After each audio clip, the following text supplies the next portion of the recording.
So if I start by sharing my screen, and I need to remember to share sound because we're going to have an audio clip in a minute. And this, hopefully now you can see the first slide of my talk. Is that all right, Kev? Can you see that? Thumbs up? That's fine. Cool. Okay, that's great. So here it is. You can see also down at the bottom right-hand side there, my website. I've set the website up so that you can look up details of the talks if you want, but particularly as I talk a lot about where information comes from and assessing the value of it, you can go onto there and you can look up where all my references are, where I've found all the information that I'm giving you this afternoon. Okay, so let's start off with a poll then. So this is, let me see where I am.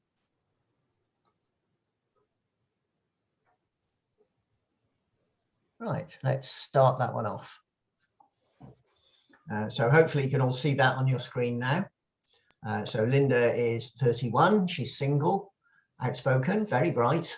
She took a degree in philosophy, and as a student, she was concerned with issues of discrimination, social justice, and also participated in anti-nuclear demonstrations. So which of these two things is more probable? Is she a bank teller? A, or Linda is a bank teller active in the feminist movement?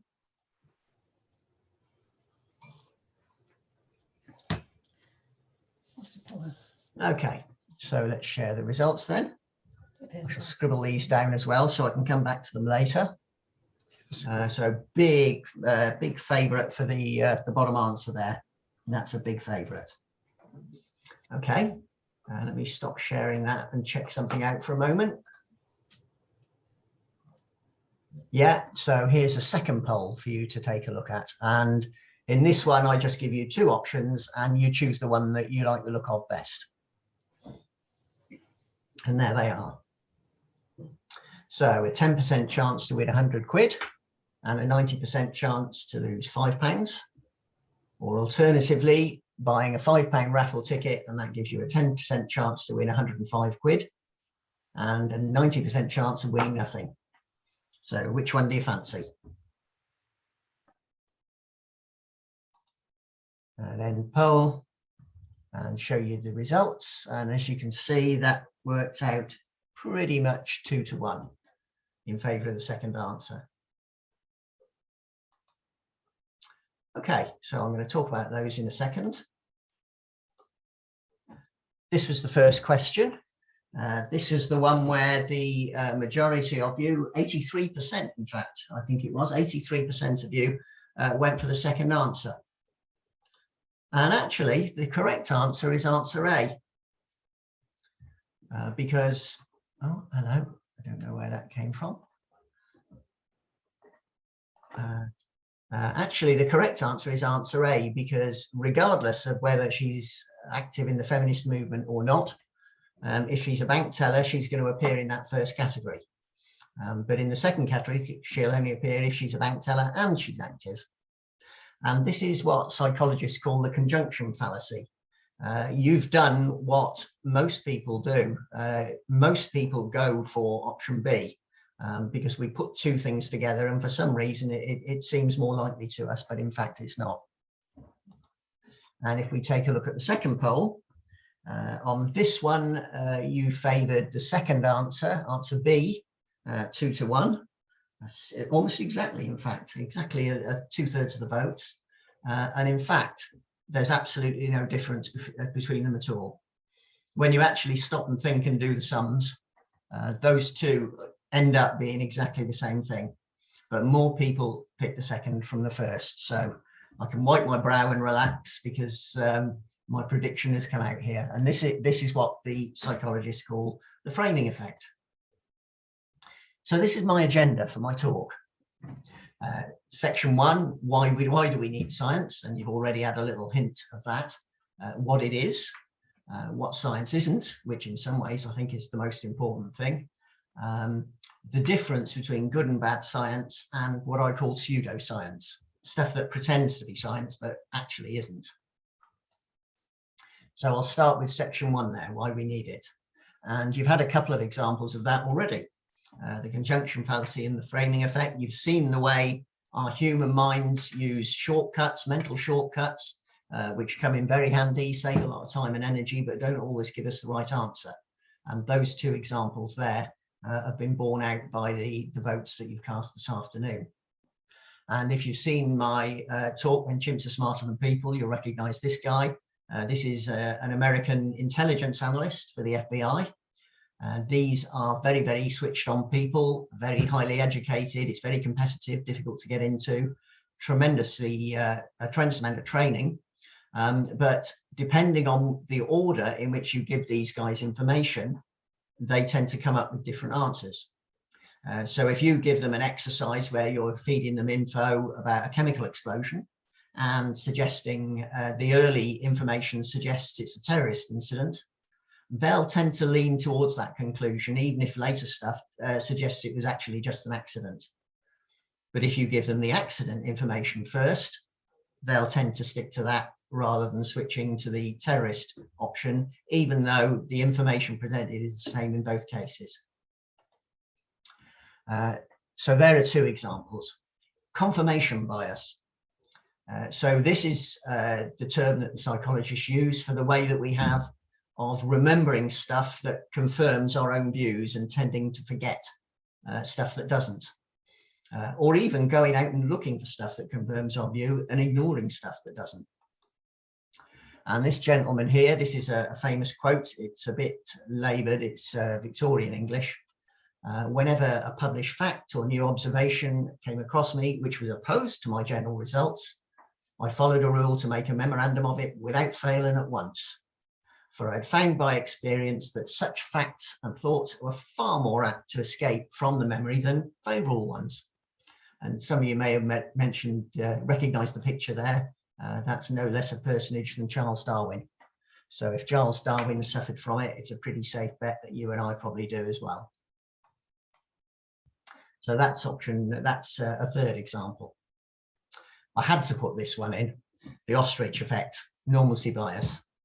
And this is what leads people to disbelieve or minimize threat warnings and underestimate the likelihood of a disaster when it might affect them and its potential adverse effects. And what have we been dealing with over the past 18 months or so?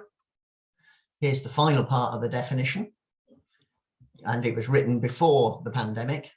Causes many people to prepare inadequately for natural disasters, pandemics and calamities. And I thought this might interest you. This is a document produced by the government. It's called the National Risk Register. And you can see that I've gone back a number of years pre-pandemic to the 2015 edition. And when you take a look at that, you can see they do a chart, and this is risks to the country, excluding terrorist and malicious attacks. And the way it works is that the higher up you go on the chart, the more serious the issue is going to be if it arises. And going from left to right, they get likelier and likelier. So the likeliest and most serious incidents are going to be in the top right-hand corner. And what do we find there? Pandemic. So you can judge for yourself how well prepared we were for the pandemic, how well prepared the government were for it. I'm not making a political point here. I'm not saying the Labour Party or the Conservatives would have done better or worse. I'm just making the point that the risk has been known for years, and we knew that something was coming. Were we well prepared? You to form your own view. So that was the ostrich effect. I'm going to give you one more. This is the Dunning-Kruger effect. This is one of my favourites. I see this at work pretty well every Friday night when I go down the boozer. And what this is saying on the bottom here, you can see on the left-hand side, we've got people who know nothing at all about a subject. And on the right-hand side, we've got the experts. And here we have the level of confidence they have in their views. And up here, whoever did this chart has called it the peak of Mount Stupid, the people who know a little bit about the subject and are absolutely convinced that they're right. As you start to learn more, you realize, oh, actually, there's maybe a bit more to this than we thought. And then a more justified level of confidence as people learn more on the subject. So I'm sure we've all seen that one and probably suffered from it as well. So Our thinking is fallible then, and we need some system or procedure to help us avoid these biases and think better. And that's where we come to section 2, science. What is it? And science is, this is the definition here for you. The scientific method is the pursuit of knowledge and understanding following a system based on evidence. And it's a 5-6 stage process. So we start by noticing things, making observations. Then we come up with an idea, a theory, a preliminary idea, a hypothesis. And if you're following the scientific method, the next thing you have to do is you have to make a prediction using your hypothesis, and it has to be testable. Then you test it. And you take a look at your test results and you decide, okay, is my hypothesis good or is it not? You go back, maybe you tweak it, make another prediction, try again. You go around that loop as many times as you like. And then when you're satisfied with your work and you think you've come to a conclusion, then you've got yourself a theory. And that's all there is to it. So before I go on and give you an example of that, I'm going to play you a couple of sound recordings. And I apologize for the quality on these. I don't know how well this is going to work, but we can give it a try. So each short recording has 4 sounds on it. And I'm going to ask you in the poll whether the 4 sounds in the first recording are all the same, and then the same question for the second one. So which way shall I do this? Let's start the poll. I haven't done it this way round before. I'm going to start the poll first, and then hopefully I can still switch across and play the sounds for you. If not, I'll have to stop the poll and start again. So you should be able to see that now. And I'm going to go across to my first one and play it. So pin your ears back. Here it comes. Da, da, da, ba. So were those 4 sounds the same, or was one or more of them different? And if I flip across to the second. Da, da, da, da. So not a great recording, but hopefully you heard it well enough to take a punt. Let's see what people think. Okay, 42, give you a couple more seconds. I'm just scribbling down the answers. I like to keep a note of these. That's interesting. I don't know if that was the quality of the recordings or not. Those are your answers. So yeah, you were pretty convinced there was a difference in the first recording. And the second one, there was a small majority thinking that the 4 sounds were all the same. The 4th sound is actually different in both recordings.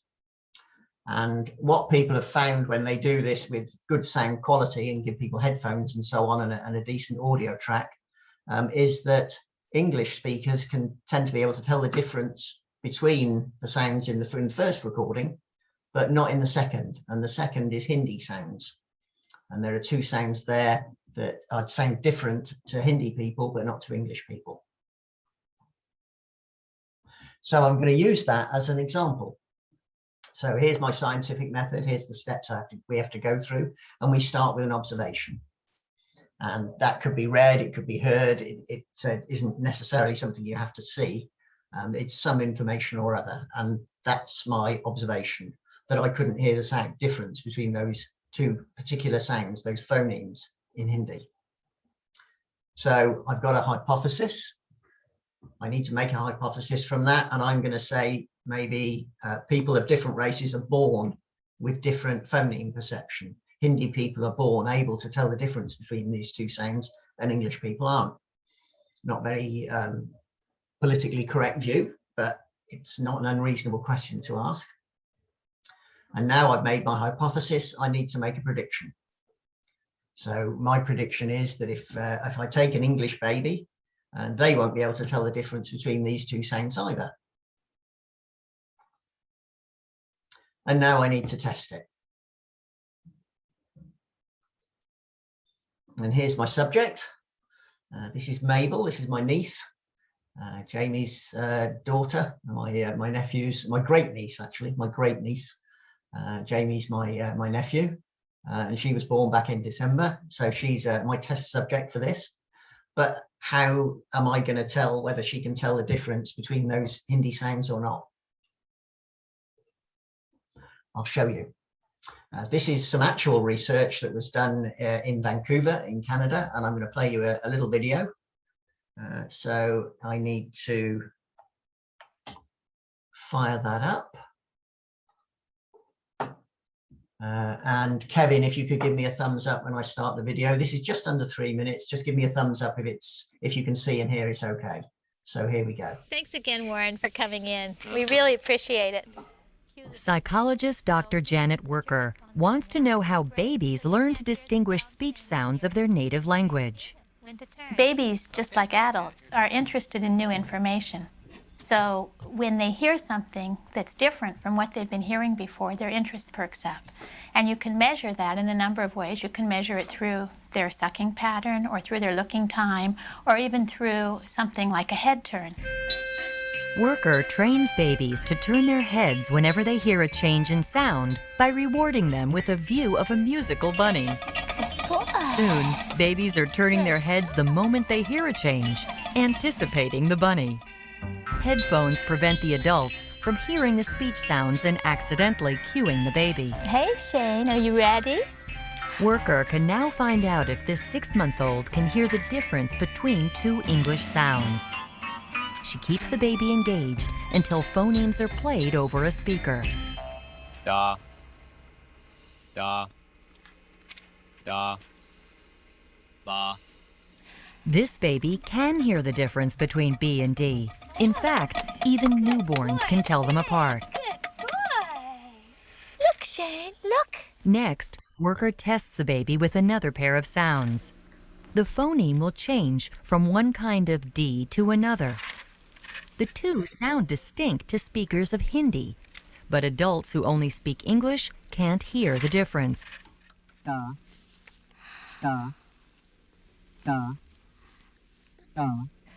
The baby hears the difference between the two sounds, one of which she's never heard before. By the age of 10 to 12 months, infants not regularly exposed to Hindi lose the ability to distinguish these sounds. Da. Da.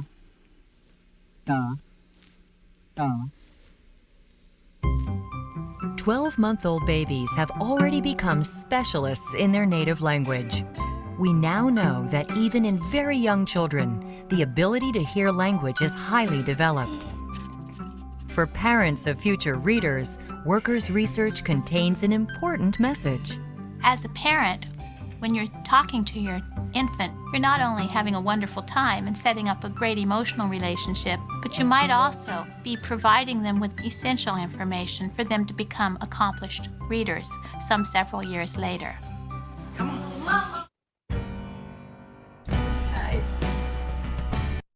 I think we can skip the adverts. Okay, so let's minimize that. So that's how you do it.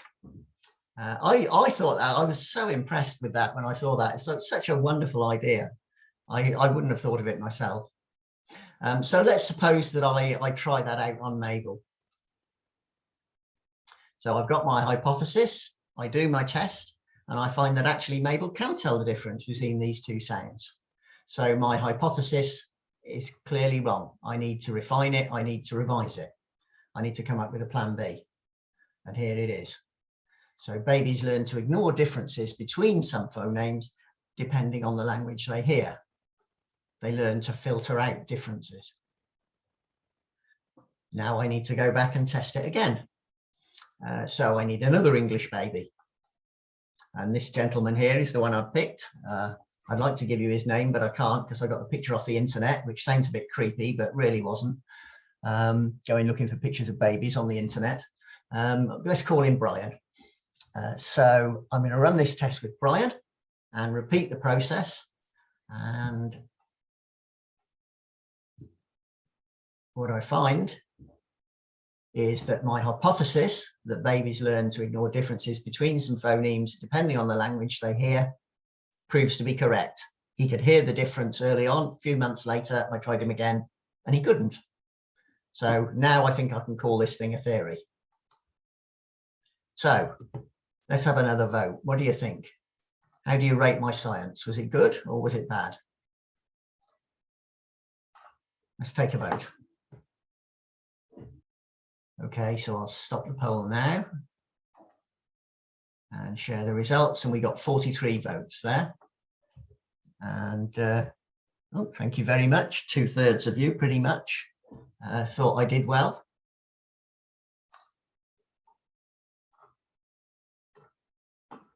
So I'm going to set that aside for a moment. I've made a note of your answers and we're going to take another look at that later. But before we do that, I want to move on to section 3, what science isn't. So let's run through the procedure again. Let's try that scientific method on something else. So here's a couple of observations. The sun has risen in the east every time I've ever seen it, and I can't find anybody who claims it rises in the west. So my hypothesis then is that the sun rises in the east each day, and it's testable. I need a test, and my test is the sun will rise in the east tomorrow. So how do I test it? I set the alarm clock and I watch the sunrise. And now I've got another poll for you. And this is number 4. We've got, this is the last poll, in fact. And if I launch that, and my question to you is, how many sunrises do I have to watch before I've proved that the sun will rise in the east tomorrow? And I've given you 4 different answers there. Just one, a year's worth, 365, a lifetime's, or is the answer none of the above? So a couple more seconds and I'll end the poll. Oh, that's almost everybody, actually. That's 45 out of 49. Okay, let's show you the results. And in fact, the correct answer is D, because no matter how many sunrises I watch, I still can't be absolutely sure that it's going to rise in the east tomorrow. It might be overwhelmingly likely, it might be proved beyond reasonable doubt, but it's not absolutely certain proof.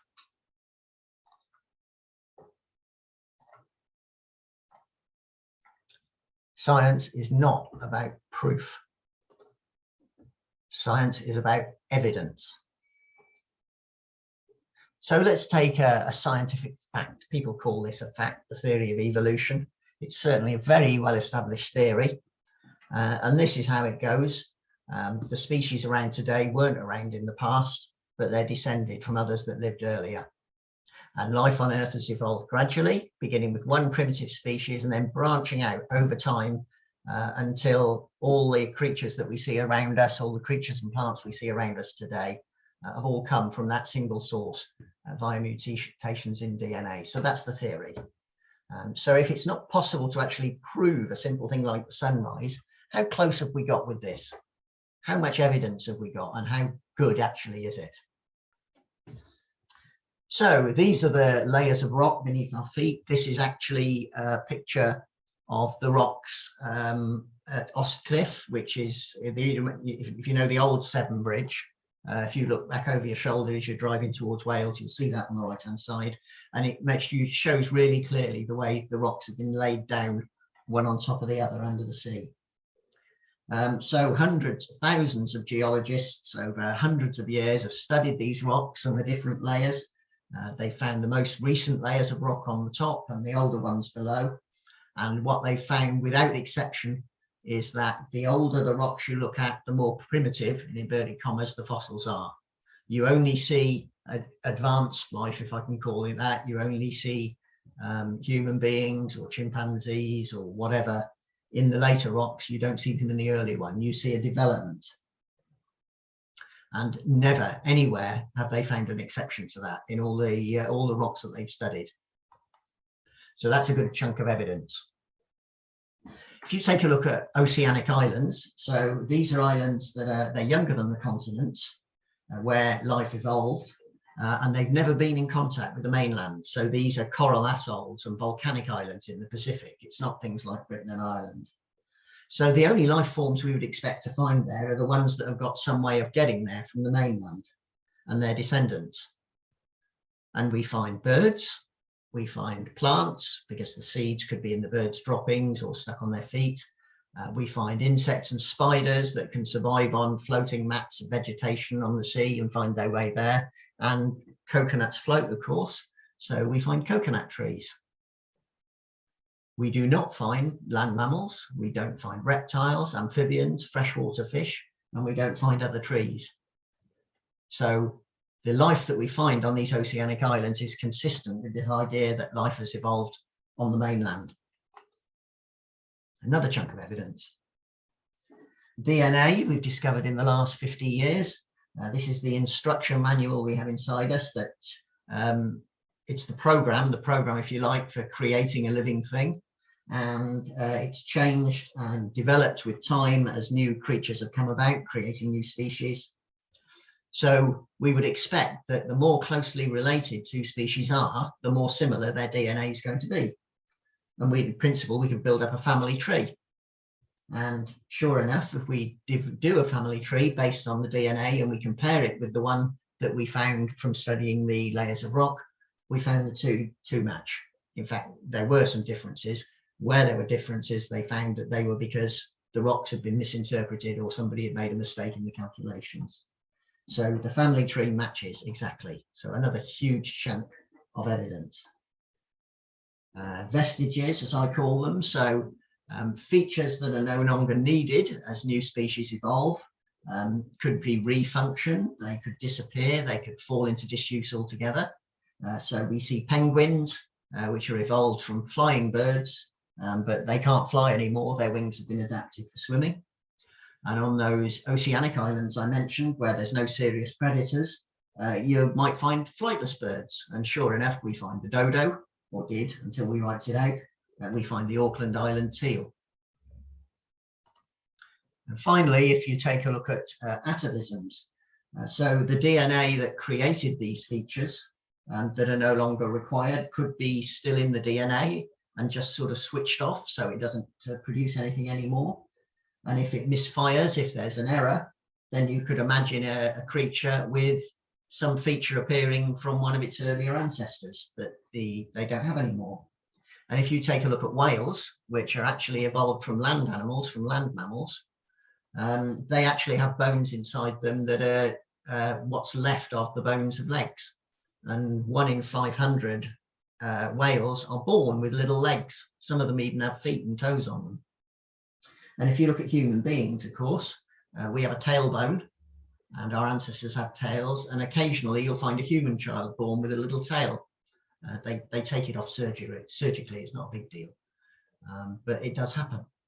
So all of those things then all support the theory of evolution. And with that mass of evidence, you can say, all right, it may not be absolutely unquestionably certain, but it's pretty close to it. So let's take a look at good and bad science. And you remember I asked you earlier on what you thought of my example with the Hindi, with the research on the Hindi phonemes. And I said, we take a look at that. So here's our method, our scientific method. Anybody can do it. It's a simple procedure to follow. It's useful for all sorts of things. If you're trying to figure out what time the sport's going to be on Solent today tonight, on South Today tonight, you might look at a couple of nights and see it's on at 10 to 7 and make a testable prediction. It's going to be on at 10 to 7 tonight. So you turn on the telly and take a look and you find it isn't. Oh, time for a rethink. Refine or reject. Okay, that's not right then. Maybe it's on at 10 to 7 every night during the week and a different time at weekends. So you try your prediction again and you find that's the case and you end yourself up with a theory. So the method's really quite simple. So let's take a look at where I started from. This was my original observation. This is my starting point for my bit of science.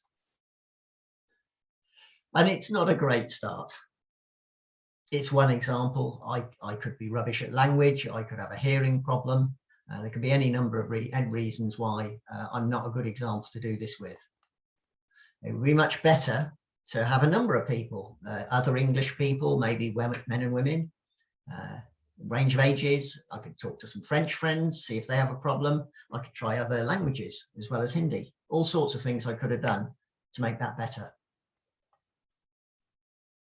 And there's my hypothesis. That was the idea I came up with.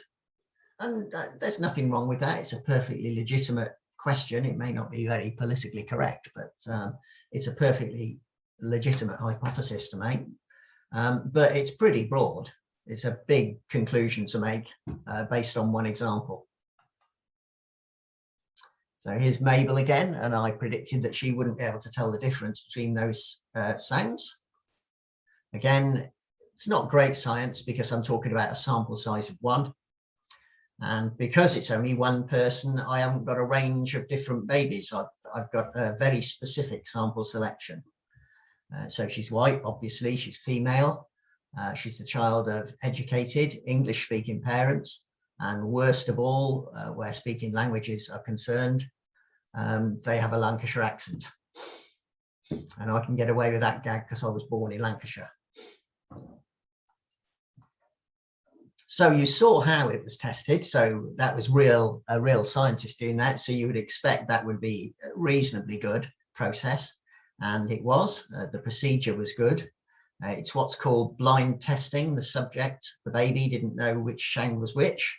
And better still, it was double blind. The experimenter didn't know which sound was which either. So there was no way they could give an unconscious clue to the baby. So if you're looking at drug tests, a blind test would be where you gave some people the drug and others not, and they didn't know whether they were getting it or not. And a double blind test would be where the doctor giving them the pill didn't know either. So I tested that on Mabel, ran my test on Mabel. And again, the principle was good. The idea was good, the process, but still got my problems. It was a sample of 1, and it was a very restricted group as well because it was just one person. Okay, so I ran my test. She could tell the difference between the sounds. So I went back, I changed my hypothesis. That's good science. I took a look at it. I followed the procedure. I held my hands up and I went back and I found Brian here and I did another one. And the same experiment, the same process and the same problem. Sample size and sample selection, but it was blind and it was double blind, so that's good. So I ended up with this theory then. Babies learn to ignore differences between some phonemes, depending on the language they hear. So that's my theory. What do I do with it? Do I publish my theory? Do I publish the theory and the evidence? Or do I take my theory and my evidence and I send it for peer review, for people who know something about research, to take a look at and check it out and see what they think of it and make sure that I've actually done things right before we publish. Your poll feedback. You're very kind to me, actually. You were 2-1 in favour of me. You thought it was good science. Unfortunately, when I put it to the peer review, they didn't agree for the reasons that you've seen, sample size and selection and so on. So I need to go back and have another go.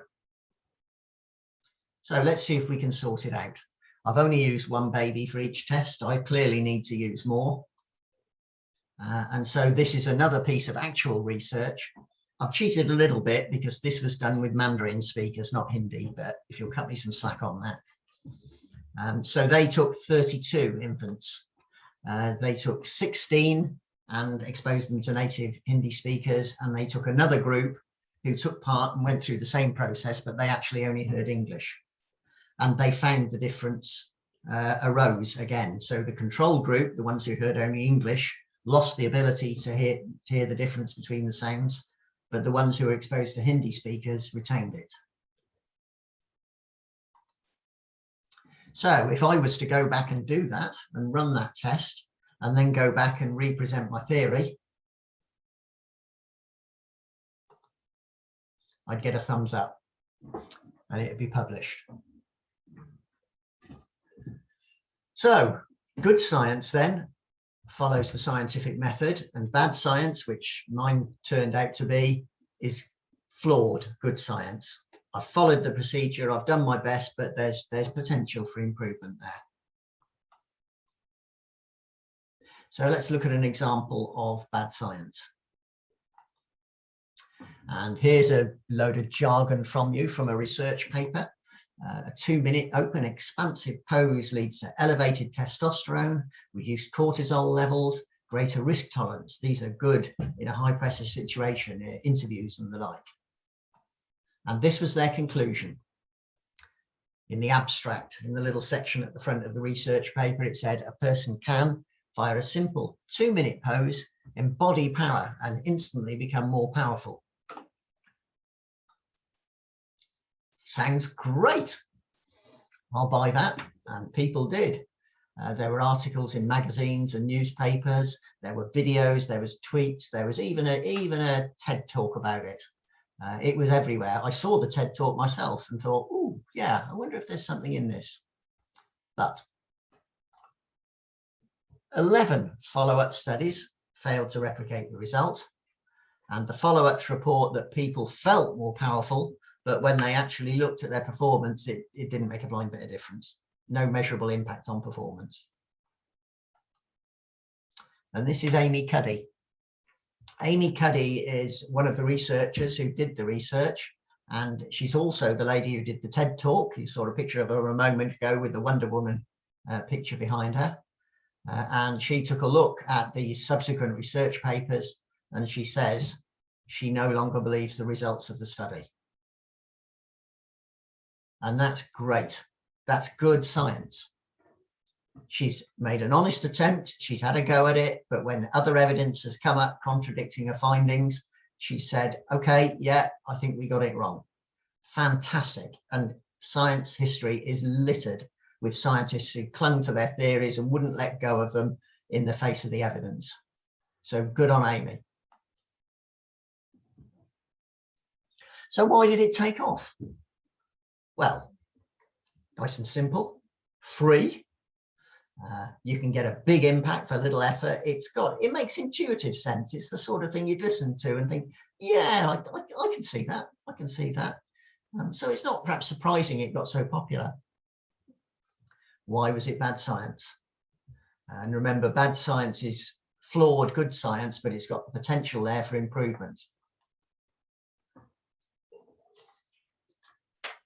Well, only 42 participants. 42 participants is not bad for a pilot study, for a little trial run, but if you're going to come out with a big claim like that, it's not really enough. You need a bigger sample. It wasn't blinded. You remember the blinding and the double blinding? So the participants knew what was going on. They knew what the outcome was hoped to be. So they weren't blinded. And of course, the people running the test knew what they were expecting as a result as well.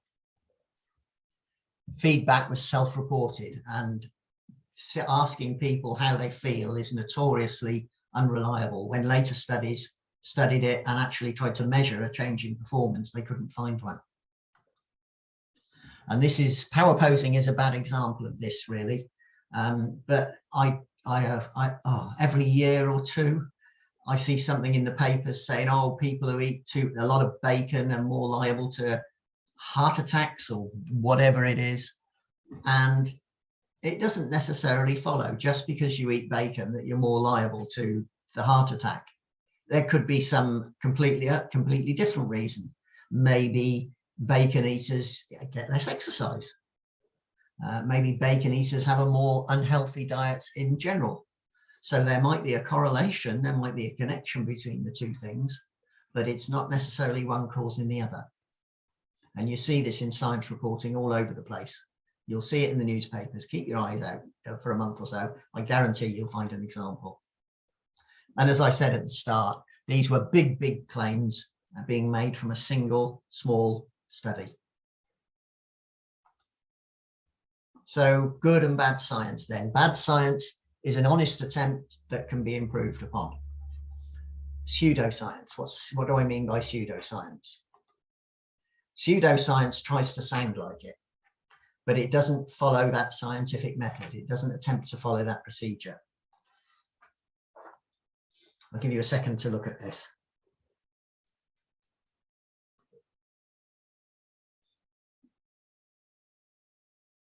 So there's science and pseudoscience.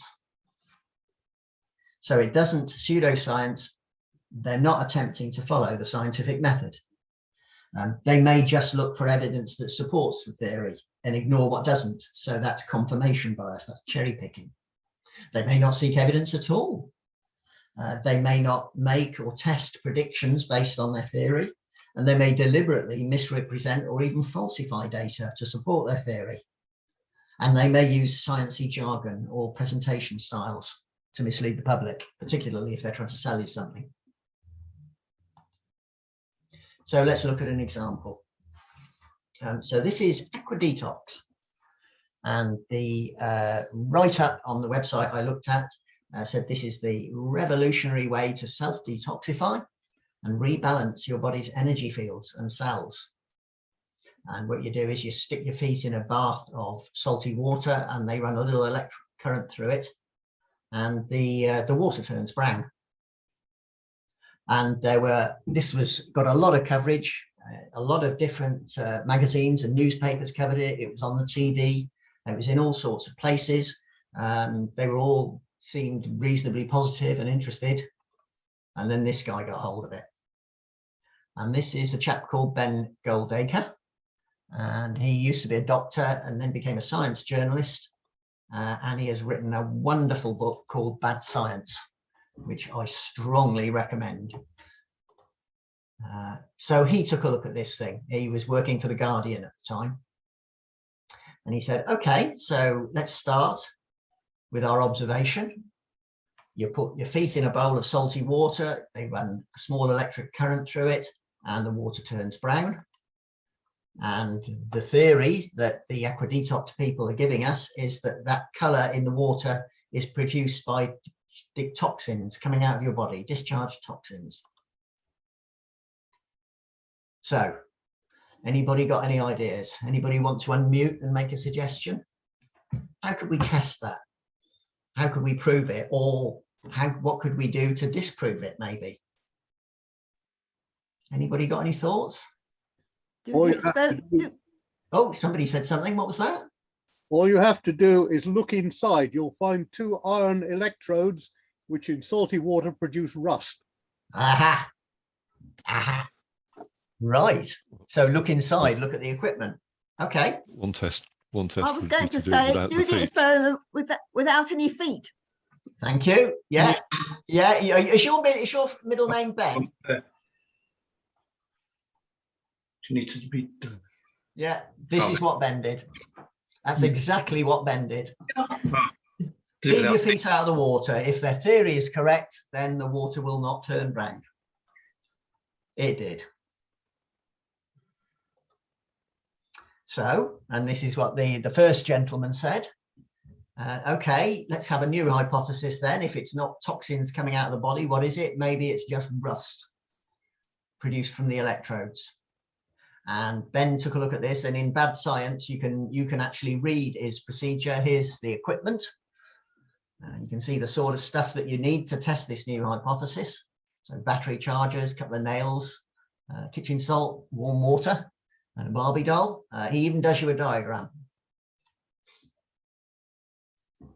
Don't try this at home. And the water turned brown. So thank you, Barbie.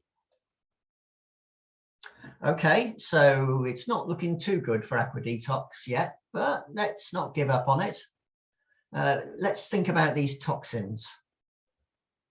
Okay, so you remember with evolution, there's a big body of evidence supporting it already.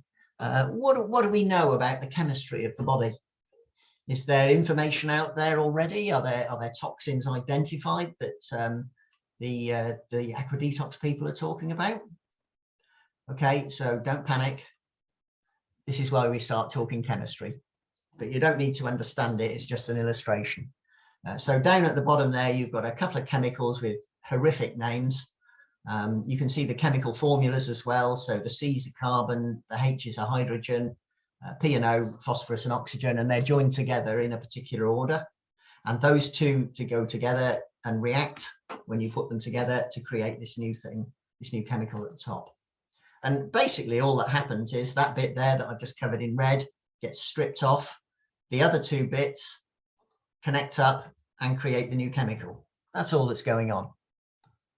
I'm going to show you a little bit more now. Again, you don't need to worry too much about this. There's that same reaction again, and the stuff in pale blue is what they call catalysts. They're just chemicals that help it along. They don't actually get consumed in the process. And that's not the only reaction. What happens then is the chemical bottom right reacts with the new chemical, and we get a third one, and 2 or 3 steps down the line we get cholesterol, which we've all heard of. So why did I show you that? Because I wanted to show you an actual biochemical class chart of what we know about the chemistry of the body. And what I'm going to do now is I'm going to scroll out so you can see how much else we know.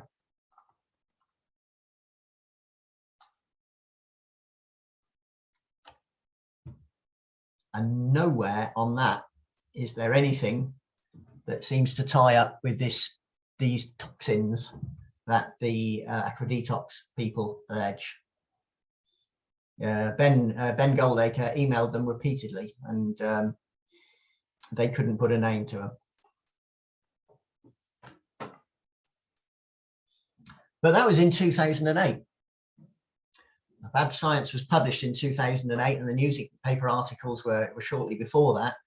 So I got to wondering if things have moved on. Is this AquaDetox thing gone now? Has it been blown out of the water? Or is it still around? It's still around. I found a website called Soul to Soul Holistics Therapy Centre that do AquaDetox. They're based in Birmingham. So if you fancy jumping in your car, now we're allowed to travel, you could nip up there and book yourself a session. And to do them credit, on their website, they have a section called Response to Negative Press, obviously revolving around the stuff that was written by Ben at the time. And they say that the negative press was prior to their Class 2A medical approval. I had no idea what that was. So I Googled it, and I got a vast, huge, really confusing document with all the criteria and the rules in it. But I floundered through it for a minute or two, and without too much difficulty, I figured out what Class 2A medical approval is. It's a safety qualification.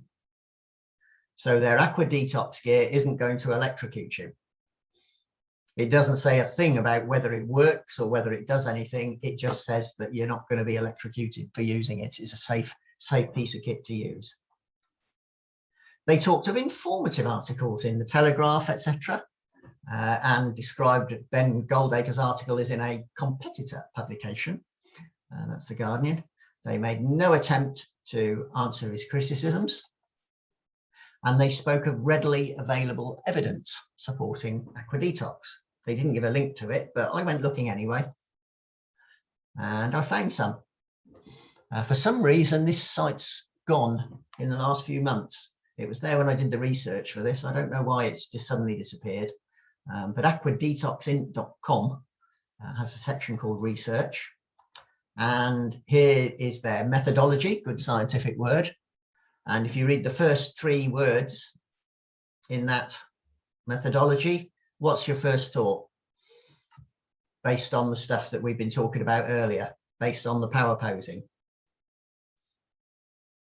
Sample size? Sample size way too small. Yeah, way too small for a big claim like that. They're all right. They had different age ranges. They had females and males. That's good. And they took some measurements. Heart rate variability. So people's heart rates dropped after a treatment. Arterial stiffness, which apparently is a measurement of stress.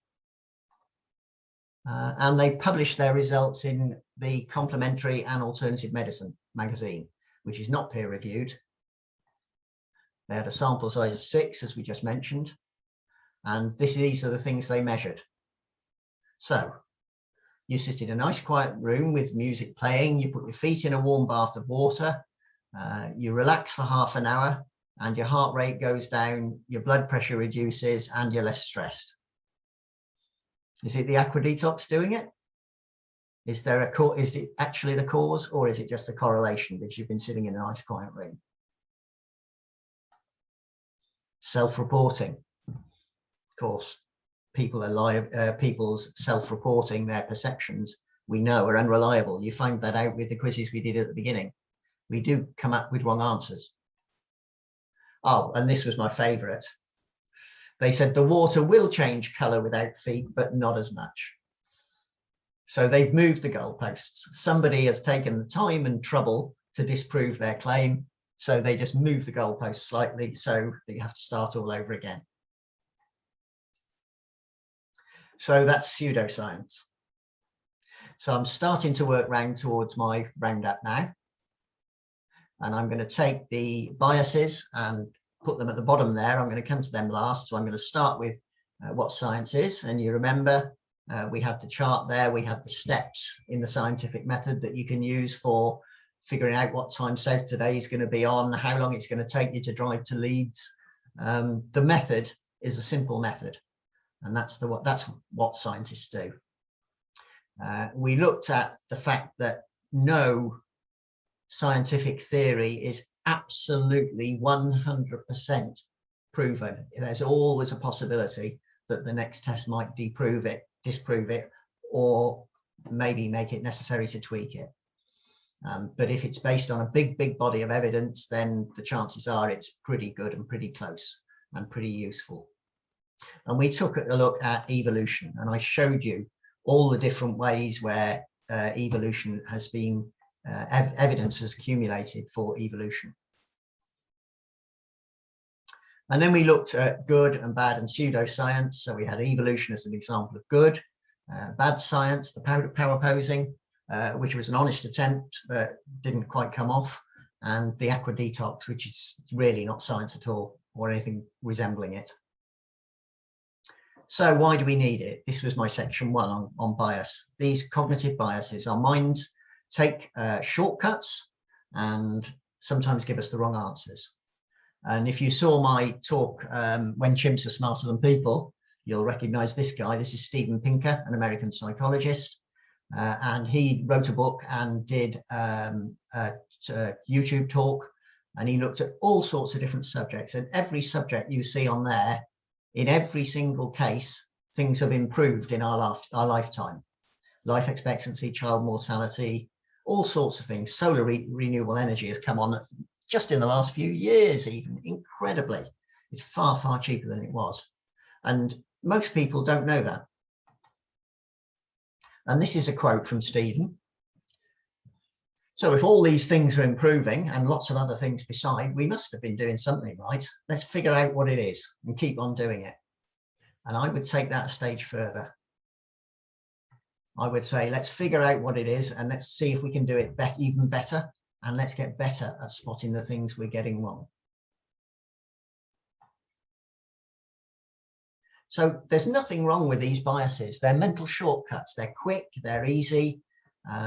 If you're trying to decide whether to stand and do a power pose before you go into your interview, it doesn't matter, really. You don't need to go into a huge bit of research on it. It's not going to cost you anything.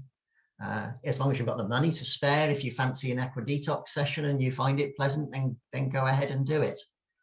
But for more important issues, we need to think about these biases and how they're getting in the way. So there was confirmation bias. You remember Charles Darwin saying every time he came across something that opposed his view, he wrote it down straight away.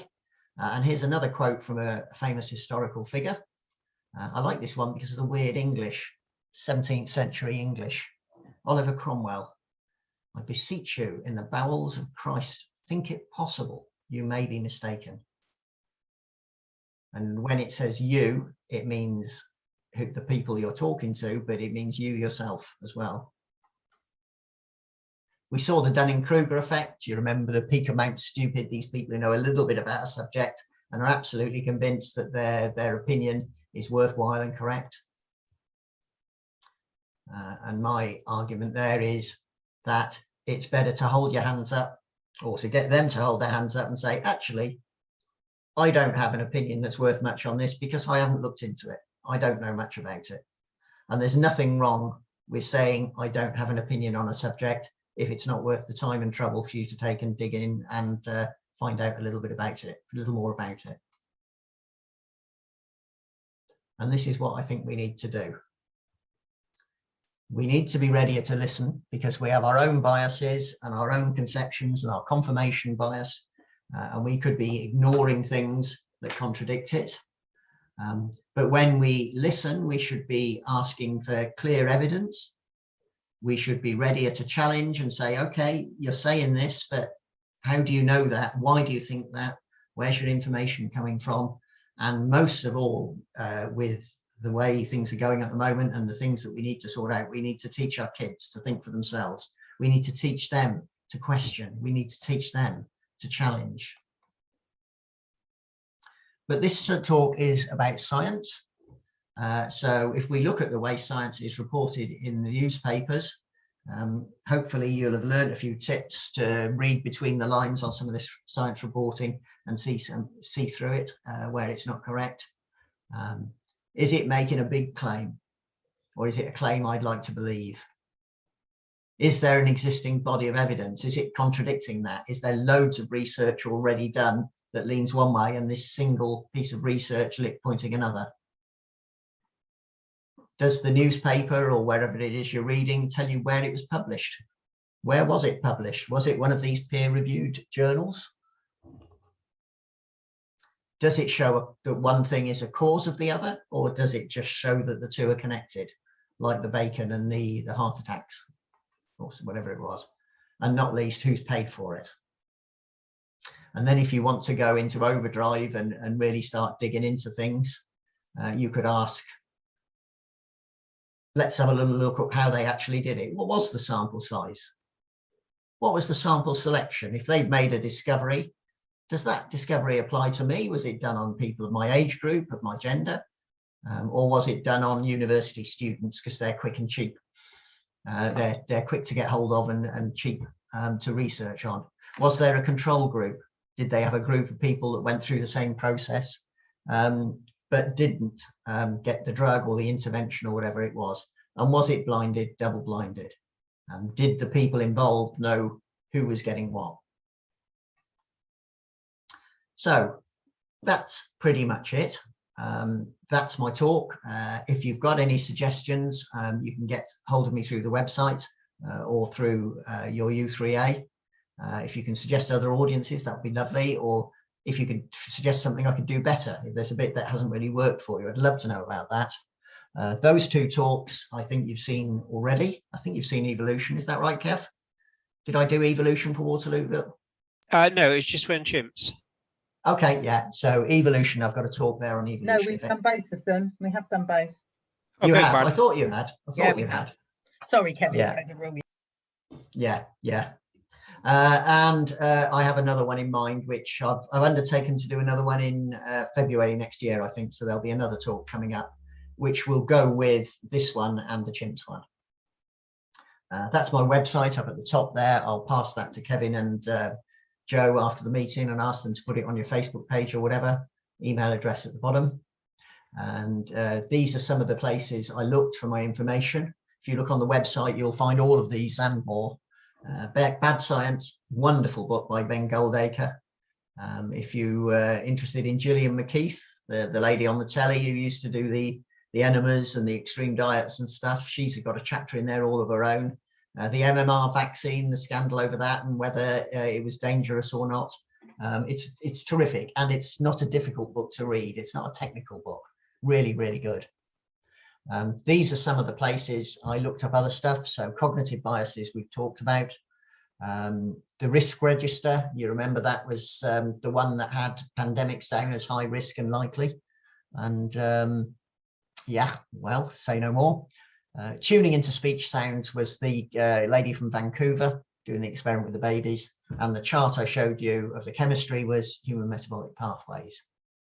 Other books, I've talked a little bit about evolution. So if you're interested in that, Neil Shubin's book, Your Inner Fish, is the best one I've ever come across as an introduction to evolution. If you're a skeptic, you don't believe in evolution, but you've got an open mind, then take a look at Jerry Coyne. He wrote a book called That Evolution is True. And there's my own talk, which you've already seen. And last but not least, if you want to book yourself an aqua detox session when you're next in Birmingham, that's the website that I found the information on. And all that is on the website. So if I just flick across here for a second, and this is a bit awkward. Can I move this bit over? Yes, I can. Yeah, there it is. That's good. Got a little bit in the way here. Yeah, so this is my website. And if you look over on the right-hand side here, there's various tabs, and one of them is links and sources. And if I click on that and scroll down, you'll see there's the chimps talk. There's all the places I found the information for that. There's the evolution. And here at the bottom is the talk that you've just heard, various links on cognitive bias. And I've also done a section here called key slides from my talk. So if you're interested in the scientific method and you want to print off that little diagram, you'll find that there, and so on.